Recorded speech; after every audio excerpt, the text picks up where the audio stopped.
దళిత సంబంధించి ఎస్సీలో 60 ఉపకులాలు, అటు గిరిజనులకు సంబంధించి ఆ ఉపకులాలు వర్గీకరణ జరిగితే అభివృద్ధిలోకి వస్తారని కొంతమంది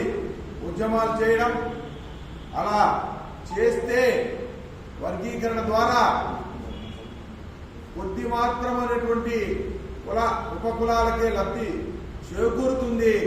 అట్టడుగున ఉన్నటువంటి కులాలకు జరగదు అని భిన్న భేదాభిప్రాయాలు ఉన్నటువంటి ఈ తరుణంలో మనం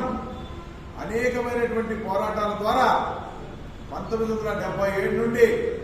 స్వర్గీయ నాగయ్య గారి నాయకత్వంలో అఖిల భారత అంబేద్కర్ యువజన సంఘం, ప్రస్తుతం ఆనాడు ఆంధ్రప్రదేశ్ అంబేద్కర్ యువజన సంఘంగా అనేక పోరాటాలు దళిత గిరిజన సమస్యల మీద పోరాటం చేయడం జరిగింది. అయితే ఈరోజు ఈ వర్గీకరణ అంశం మీద ఆల్ ఇండియా అంబేద్కర్ యువజన సంఘం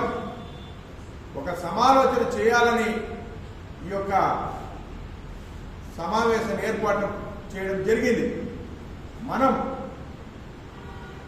పరమ పూజ్య బాబాసాహెబ్ డాక్టర్ బిఆర్ అంబేద్కర్ గారి యొక్క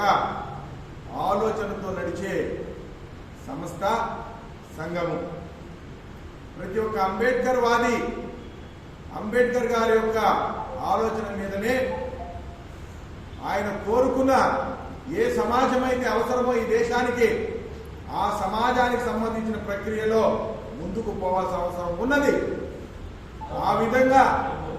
మనం ఆలోచిస్తే నేను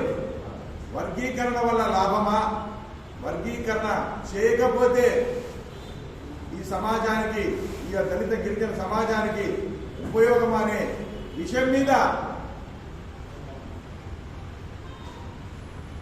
చెప్పడానికి ఒక ప్రయత్నం చేస్తాం. మనం ఒకసారి అంబేద్కర్ గారు ఈ వర్గీకరణ వీటికి సంబంధించి ఆయన ఆ రోజు ఏం చెప్పాడు, రౌండ్ టేబుల్ కాన్ఫరెన్స్ అయితేనేమి, 1919 చట్టాలు, అటు తర్వాత సైమన్ కమిషన్ 1927, అటు తర్వాత 1930 నుండి 32 వరకు 3 రౌండ్ టేబుల్ కాన్ఫరెన్స్ లో ఈ దేశంలో అణగారిన వర్గాలకు సంబంధించి వారికి రాజకీయ ప్రాతినిధ్యం అయితే